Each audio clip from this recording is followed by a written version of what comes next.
भारतीय सेना, भारतीय नौसेना और भारतीय वायुसेना की शक्ति में बड़ा इजाफा होने जा रहा है, क्योंकि डीएसी यानी रक्षा अधिग्रहण परिषद तीनों सेनाओं के लिए 79,000 करोड़ रुपए की रक्षा खरीद को मंजूरी दे दी है।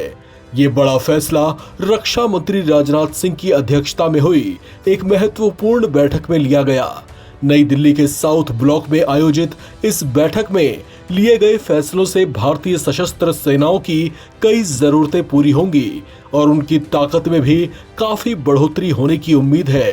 रक्षा अधिग्रहण परिषद ने भारतीय सेना के लिए जिस खरीदारी योजना को हरी झंडी दिखाई है, उनमें NAMIS या Nag missile system MK2, ground based mobile ELINT system और high mobility vehicles with material handling crane खरीदी जाएंगी।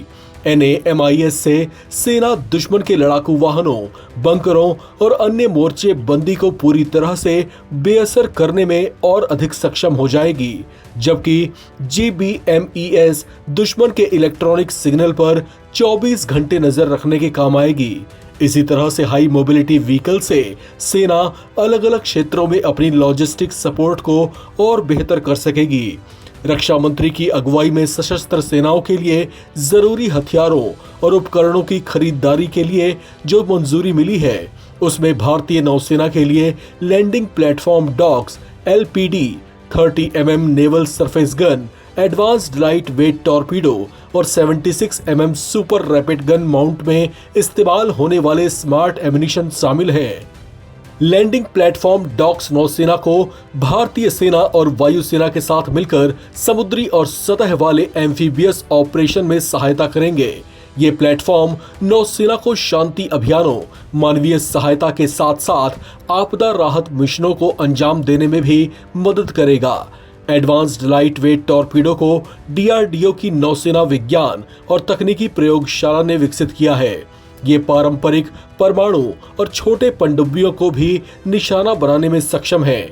इसी तरह से 30 mm नेवल सरफेस गन की खरीदारी से इंडियन नेवी और इंडियन कोस्ट गार्ड हल्के समुद्री अभियानों और समुद्री डाकुओं के खिलाफ अभियानों को बेहतर ढंग से निभा पाएंगे।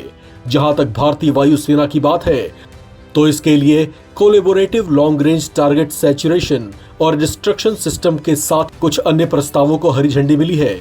Collaborative long range target saturation destruction system mission के दौरान उड़ान भरने, उतरने, नेविगेट करने, लक्ष्य को खोजने, उस तक पेलोड पहुंचाने की क्षमता से लैस होते हैं।